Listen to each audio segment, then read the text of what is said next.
Good evening, friends. You are most welcome to Think Eyes channel. Today we are discussing gender and society anthropology, in which we are discussing patriarchy and male dominance. Now we are going to start discussion. First of all, we will discuss about the contents.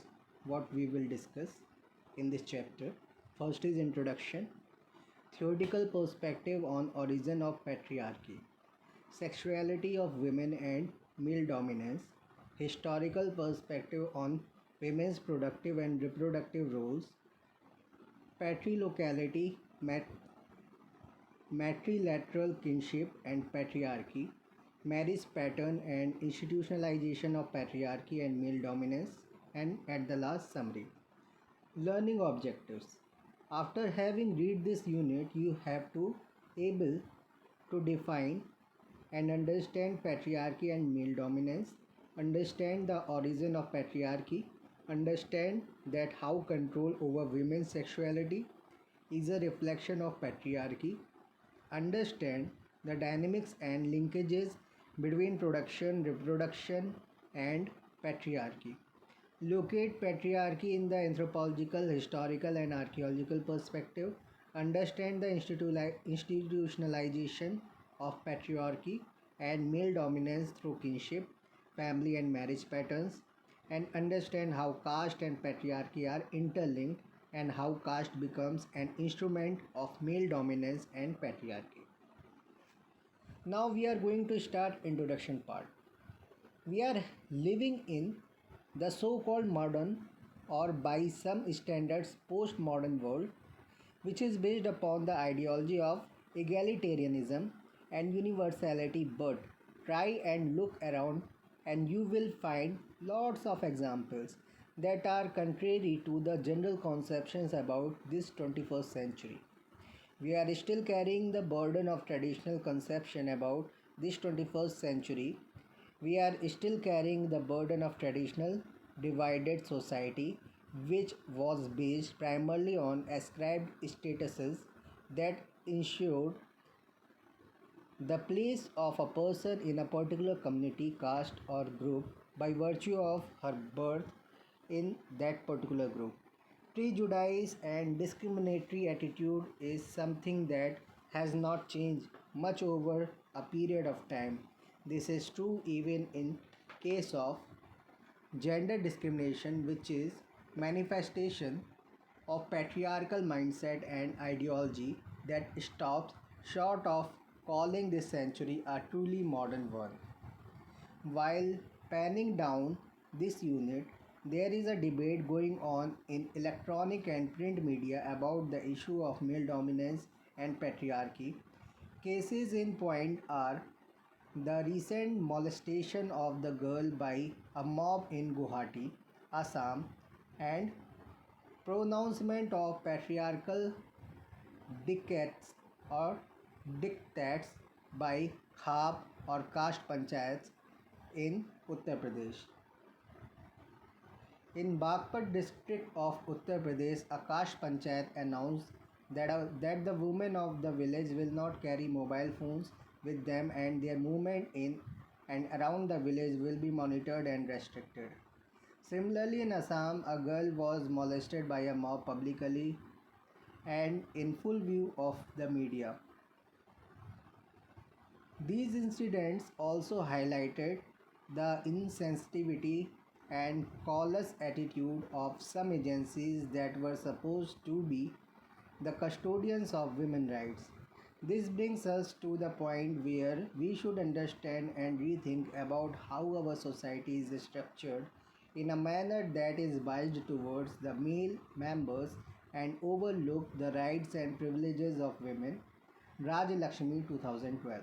Sometimes the state apparatus also behaves and is structured in such a way as to promote male dominance. One can look at the example of Hindu Succession Act 1956, which was amended in 2005 but still contains provisions that are in favor of women's husband's family. This act relates with the succession of property. It is stated in the act that the self acquired property of a woman who dies without writing her will, and in the absence of her husband and children will belong to her husband's family and not to her parents. This is a clear reflection of the societal and traditional norm where a woman after marriage is considered to be a member of her in law's family and not to her natal family. Similarly, in a marriage alliance, a woman is not considered as an equal partner in marital property of husband or husband's property acquired after marriage. This inequality devalues her under the rubrics of housekeeping and as a primary caregiver to her children and husband. Singh 2012, Pal 2004, Rao 2008. Beside these examples, there are other more visible instances like sex selective abortions that indicate towards a generalized discriminatory attitude towards women. These examples also reflect a patriarchal mindset and male dominance. The next selection will deal with the definition and theoretical perspectives on patriarchy and male dominance. Now we will discuss about the activity. Make an inventory of similar issues that depict male dominance. Look around for such examples. Read newspapers and magazines for such news that depicts the power relation between male and female.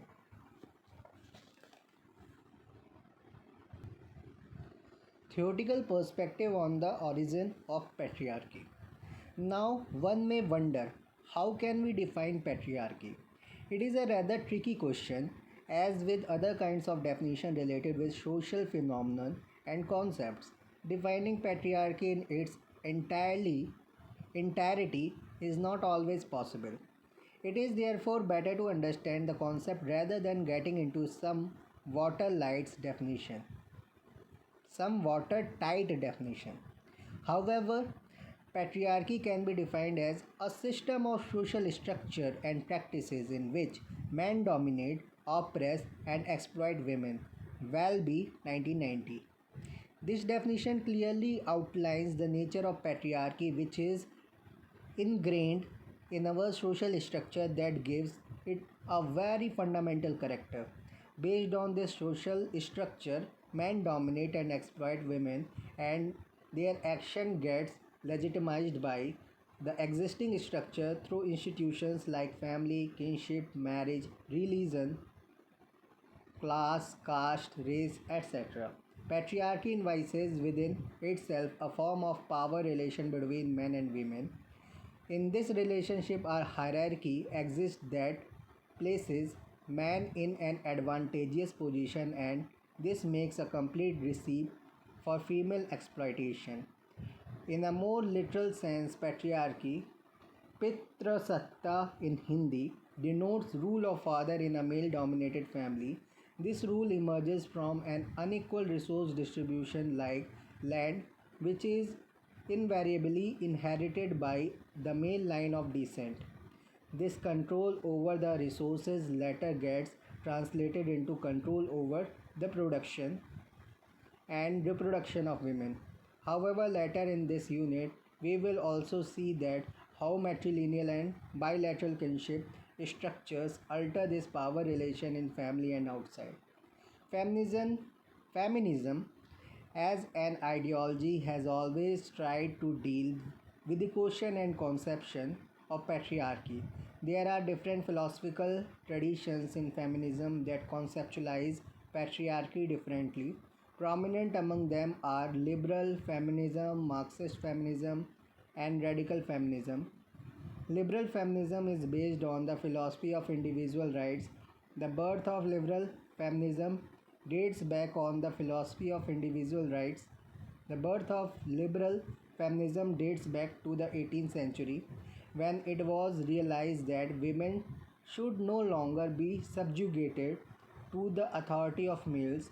It was in the context that liberal feminists challenged the customary and legal framework that reflected a biased understanding of the women based on their inferior physical and intellectual capabilities.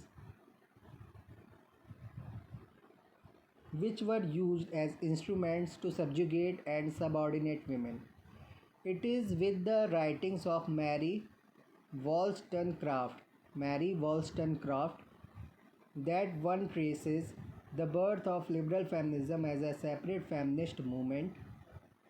In her Magna Carta, a vindication of the rights of women, Wollstonecraft advocates for equal opportunity for both men and women.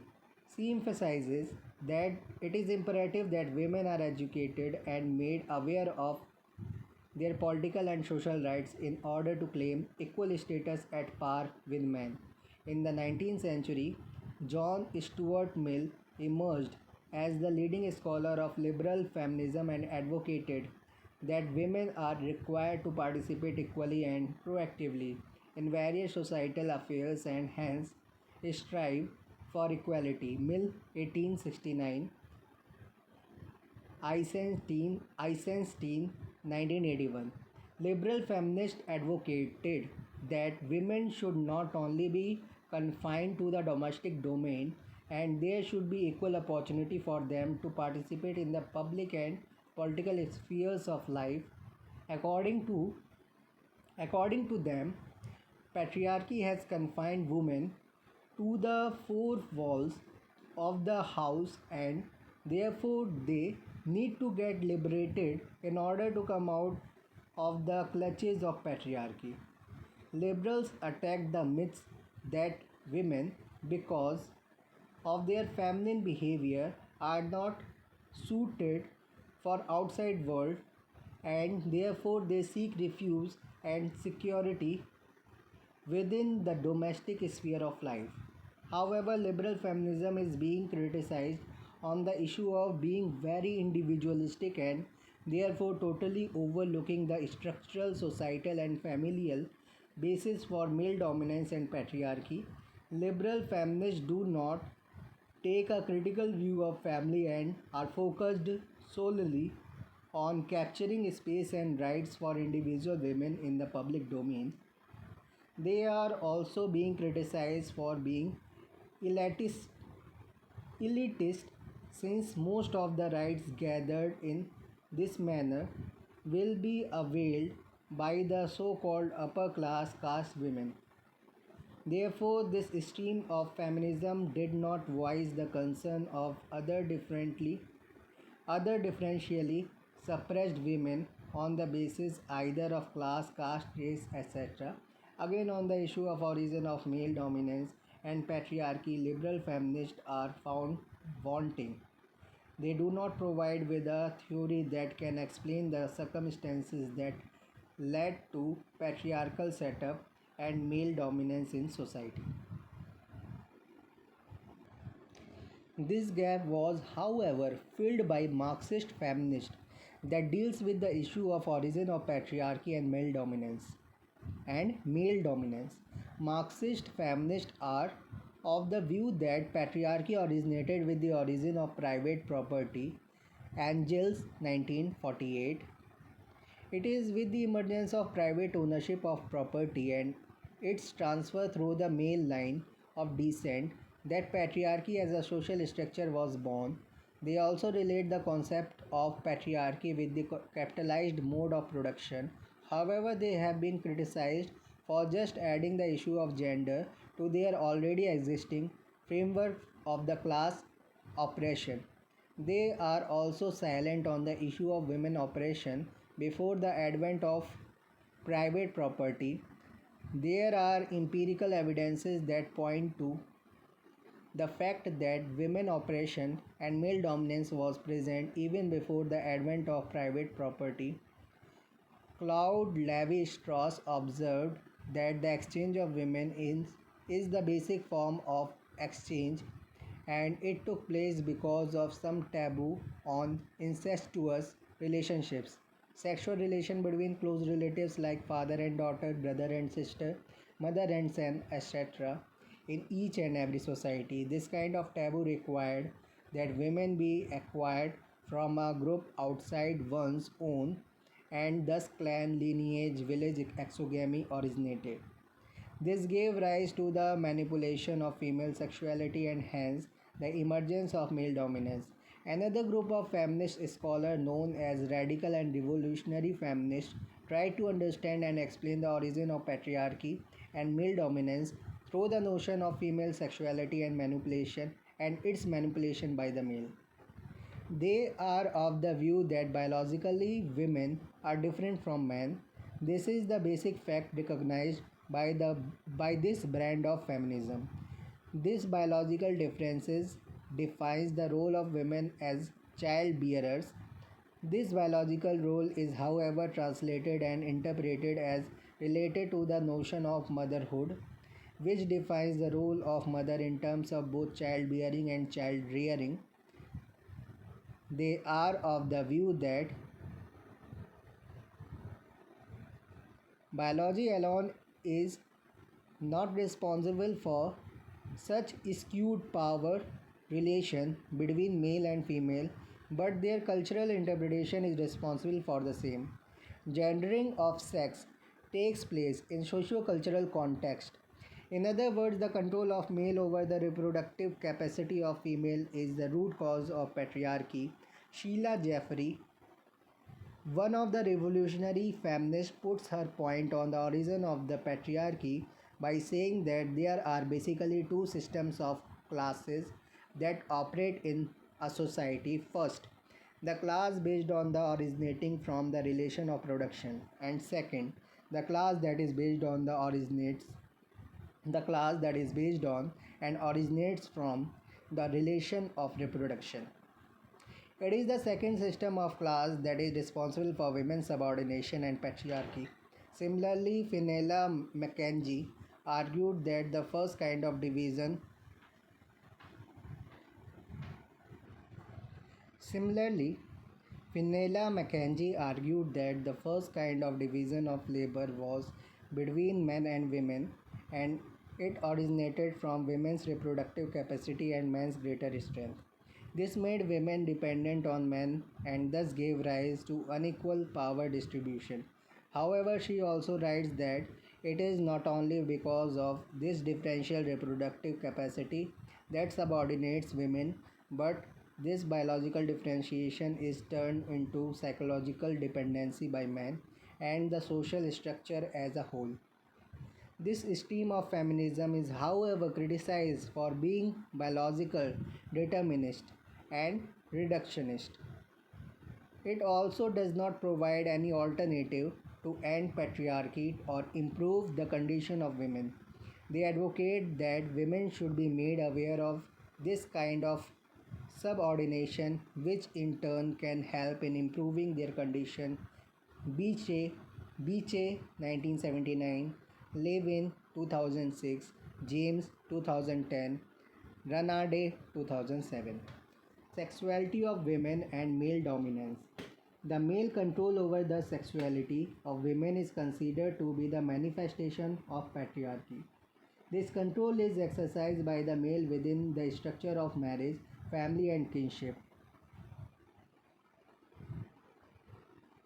Becomes a site for reproducing the patriarchal structures. In a martial, in a marital alliance, a virgin bride is always desirable. Premarital sex is seen in terms of moral pollution, which is more severe for the women than for the men. It is considered that through the sexual intercourse, a woman gets internally polluted, whereas a male only gets externally pollution. Internal pollution is related to the pollution of the substance.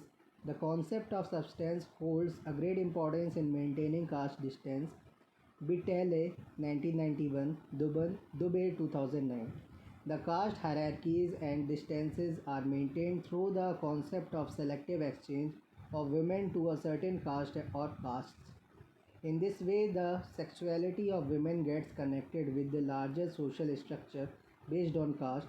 Again, the concept of hypergamy and hypogamy demonstrates a strict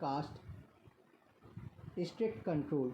Again, the concept of hypergamy and hypogamy demonstrates a strict control over the female sexuality. Hypergamy to some extent is permitted where a man of higher caste can have union with a woman of lower caste, but hypogamous unions are strictly prohibited.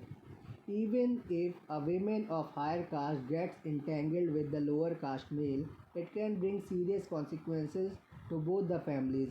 There are numerous such examples where honor killing took place in the name of such unacceptable marital or love unions. This exemplifies that the control over the sexuality of women becomes an instrument of reproducing caste hierarchies. This also exemplifies a kind of cooperate, corporate control over the sexuality of women. This also exemplifies a kind of corporate control over the sexuality of women.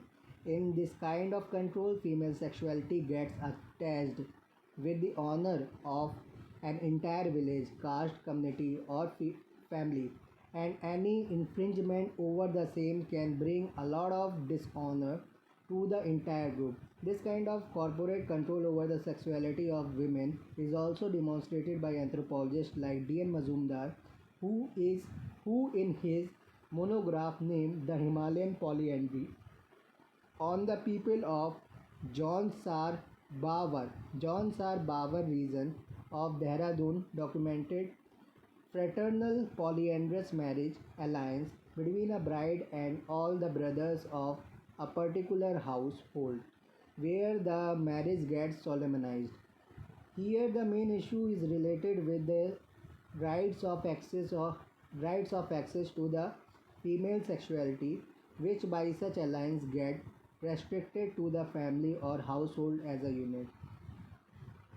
There are other such studies that have documented the marriage alliance of a bride with several brothers. Other studies have also documented that there is an unwritten rule or an accepted practice where after the death of the husband, the widow has to marry her husband's brother. This can be analyzed in the light of retaining the women and her children, if any, within the family or lineage, so that the right over the father's property remains within the household or family. This indicates a strong feeling of ownership of women, her labor, and reproductive power. The patriarchal mindset is quite well observable in Hindu marriage rituals and relation between the bride and groom's family. A kind of power relation exists between the families of bride and groom. The exchange of gifts and dowry indicates this kind of unequal relationship. A bride is considered to be a financial liability and burden over the groom's family, which must be compensated adequately in order to solemnize the marriage. This undermines the productive work which women generally perform within the household. Household chores are considered to be non consequential as their labor is considered to be non productive and taken for granted. Therefore, women are rendered powerless both at the level of production and reproduction. At the level of family, the sexuality of women is under the control of her brothers and father. Leela Dubey's 2009 explains this with the help of a very general yet powerful observation that brothers in the context of South Asian countries like India, Bangladesh, and Pakistan are provided with the task of keeping an eye on the movement of their sisters. They have the responsibility of protecting their sisters. This kind of responsibility gives them the right to exercise power over the female and dictate their behavior according to their own whims and fancies. There have been several incidents reported where the brothers killed their sisters who were found guilty of illicit love or wanting to marry against the wishes of their parents. Exemplifying exemplifying cases from Andhra Pradesh, Dubey states that brothers often scold their sisters if they found them standing at the doorstep during the evening as they considered it to be gesture adopted by the prostitutes in order to invite their customers. However, Dubey further compares the situation of control over female sexuality in patrilineal South Asia with that of matrilineal and bilateral Southeast Asian countries like Thailand, Malaysia, Indonesia, etc. She argues that the kinship system based on matrilineality and bilateral concept has greater tolerance and less control over the female sexuality. She argues that in countries like Malaysia, where Islamic influence is seen, there are restrictions on sexual behavior placed on women before marriage, but such restrictions are also placed equally on the men. It is quite common in Indonesia for women to migrate for work to urban centers and leave their husbands behind to look after their land and children. In Thailand, women take to the profession of prostitution to support their families, but they do return to the mainstream and get married after some time. This cannot even be imagined in the context of South Asia. The basic idea that underlies this behavioral attitude pertains to the fact that men are not the users of women's sexuality. Dubey 1988, 2000 and 2009. Now we are going to discuss activity. Discuss on the issue of sexuality of women depicted in Indian cinema and its impact on the larger society. Another topic is historical perspective on women's productive and reproductive roles. The relation of production and reproduction needs to be analyzed historically in order to understand the consolidation of patriarchy. Uma Chakravarti, in her essay on Brahminical patriarchy in early India, tries to understand this relation of production and reproduction during historical grounds.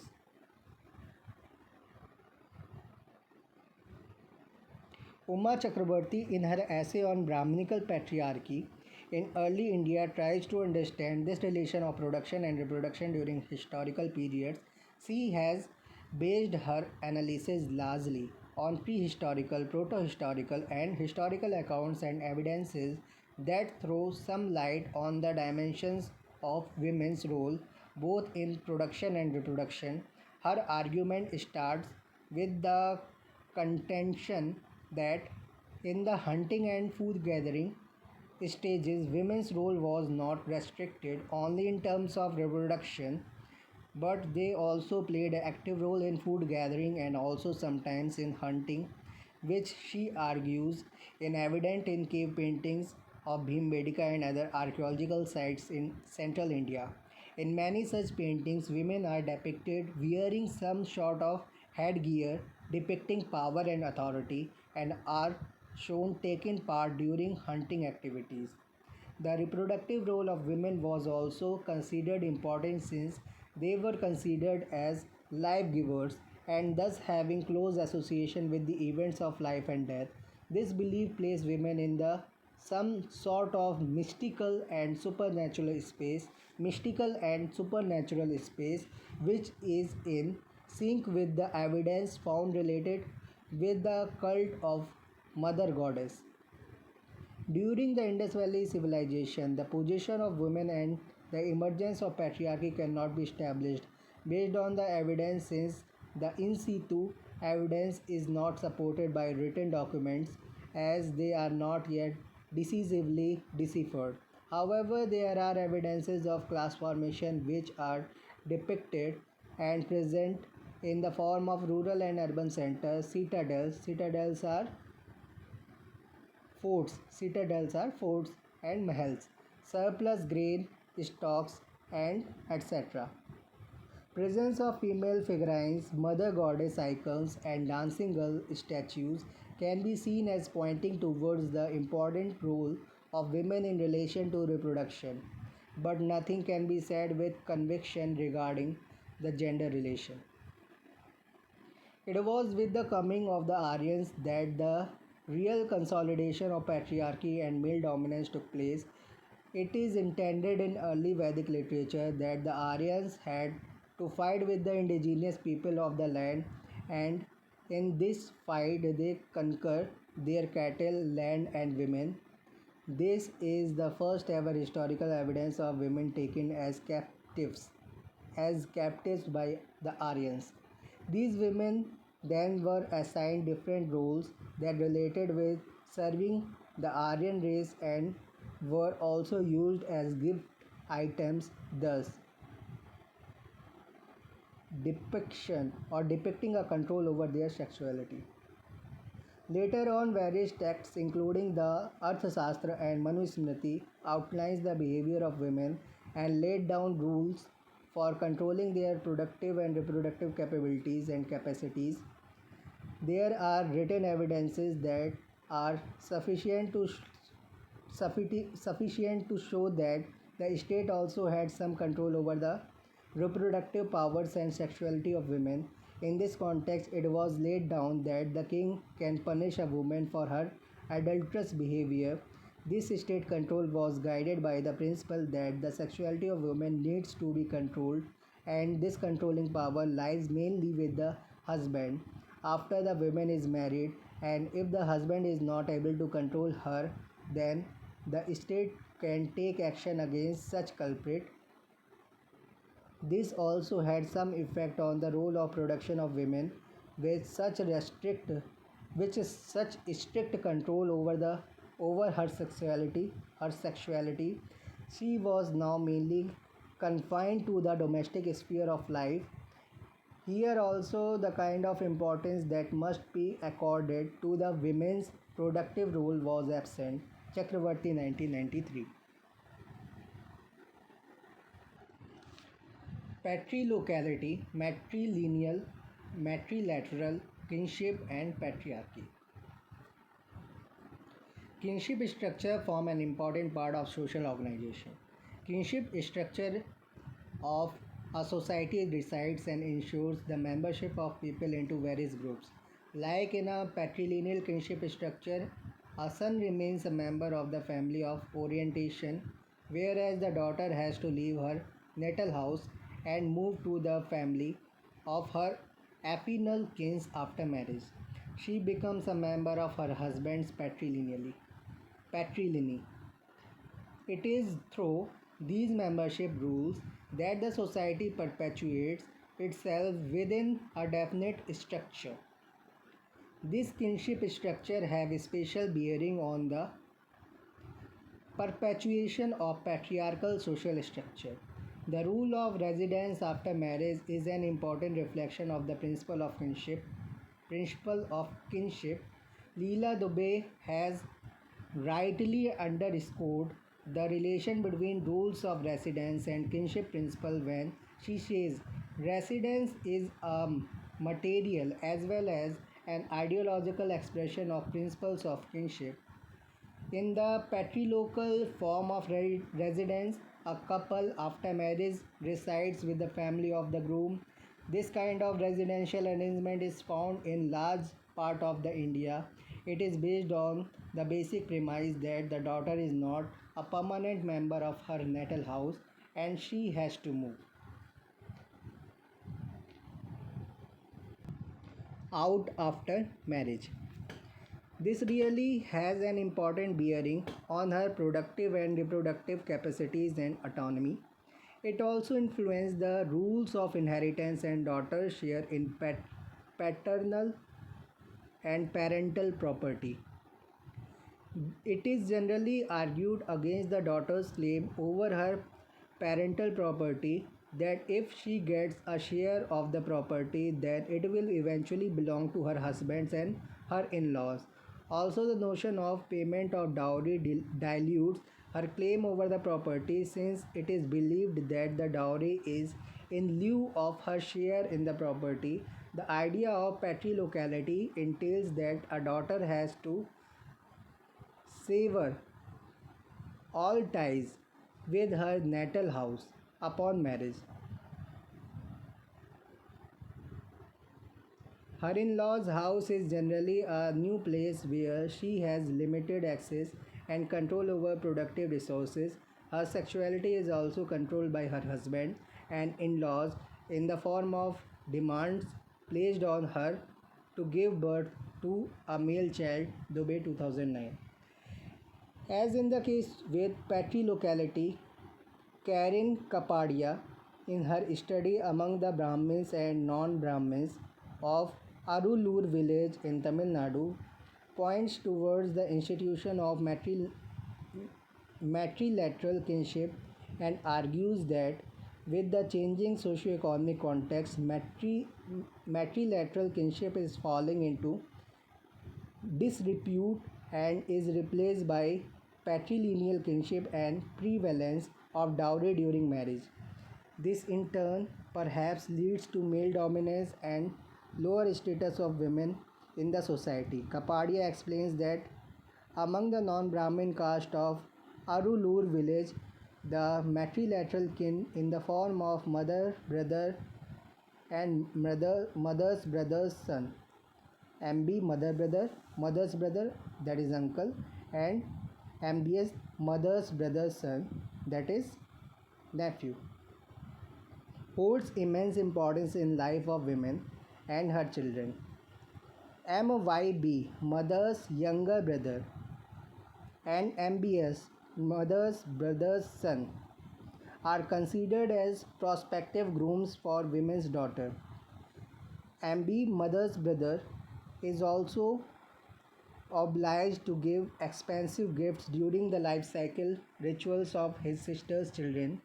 This ceremonial gift is known as SIR, which is considered to be a replacement for a woman's share in her parental property. Thus, it is both obligatory and women's share in true sense, in contrast with the institution of dowry and Sridhan practiced among the patrilineal groups. Among the Brahmins of Arulur, the patrilineal kings hold more importance since matrilateral kings do not provide prospective grooms for marriage. Women are married to complete strangers as compared to the MBS, mother's brother's son, or MYB, mother's younger brother, in case of non Brahmins. This accounts for forming new relations among the new laws as compared to more familiar relations in the latter case. However, with the passage of time, even among the non Brahmins, matrilateral cases are losing their importance and dowry is gaining ground since a dowry marriage is considered as high status marriage and thus people are keen to make it a part of their symbolic capital. This has far reaching implications for women's subordination and male dominance in the society as the negotiations and practice of dowry makes bride's family subordinate to groom's family. Kapadia 1990, 1993, 1994. This metamorphosis from bride price to dowry in marital alliance is also evident among the Gonds of Vidarbha in Maharashtra. The reasons for such a transformation can be located in increased interaction of the tribal group with the larger society where dowry is the norm. It is a result of peer pressure and a fear of ridicule that is generated if things are not according to the wishes of dominant social groups in an area. This gain bears certain consequences for female subjugation and subordination. Khatri et al. 2012. Marriage pattern and the institutionalization of patriarchy and male dominance. Patriarchy and male dominance is related twin concept. Patriarchy and male dominance as related twin concepts are reflected in the institution of marriage. Marriages in India are mostly solemnized in the form of some kind of arrangement between the bride givers and bride takers. In such arrangements, marriage in such arranged marriages, the consent of boy and girl are not that important as that of the household heads or patriarchs. This is also a reflection of patriarchal mindset. Kate Millett, in her work on sexual politics, has tried to define patriarchy in two ways. First, male dominating female. Second, older males dominating younger male and female. Therefore, the notion of arranged marriages is a conceptual outcomes of the older males dominating younger male and female on the questions of choosing their perspectives, bride and grooms.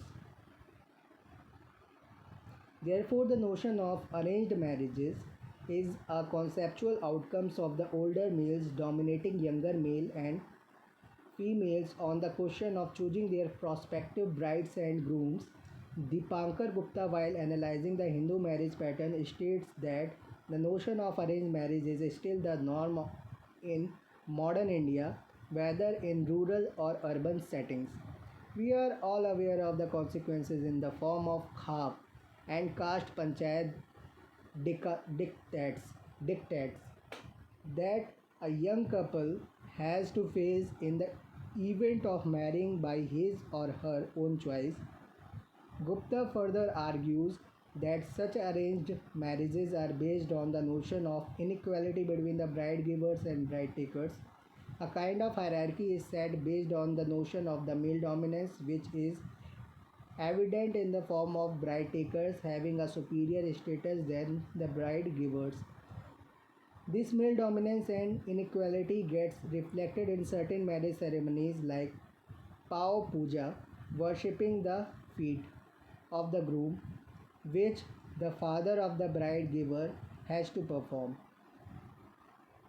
This reflects a kind of ritual hierarchy. The notion of male dominance also gets reflected through the Kanyadan, giving away the virgin girl to the groom's family in the form of a gift complex. Kanyadan complex. This is considered to be the gift of the highest order that cannot be matched by any other kind. This sets a hierarchical relationship between bride giver and bride taker. The two categories of bride givers and bride takers, as outlined by Dipankar Gupta, can also be understood in the form of institutionalization of patriarchy and male dominance, where not only the male that is dominating and having a superior status, but the female of the bride taker's side, especially the mother-in-law of the bride, becomes an agency of negotiating power in household. This is an excellent example of how patriarchy and male dominance is so ingrained in the social structure that it takes different forms to get manifested through power sharing on the issue of production and reproduction. The very processes of giving birth to a male child places the women on the bride taker's side. This is also the reason that even women long for male child.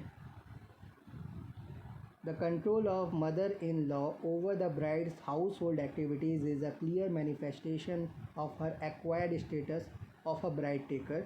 Gupta 2001. At the last, we will discuss about the summary.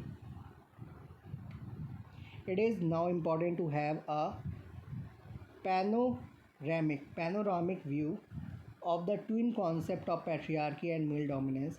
To start with, this unit dealt with the present issue of the kind of treatment that is given to women in our society. The unit opens with a debate on the position of women in terms of their rights and recent examples of molestation and property inheritance rules became the backdrop through which patriarchal structure can be understood. We also discussed that how state acts as an extension of the general patriarchal mindset in the form of property inheritance rules and acts that are to some extent skewed towards the male members of the society. The next section of this unit tried to explain how patriarchy as a social organization principle emerged at the first place. This question has been answered by the different schools of the feminist thought. Liberal feminist focused more on the issue of the individual rights of female and are of the view that women can only be liberated from the clutches of patriarchy through the processes of individual participation in the public and political domain.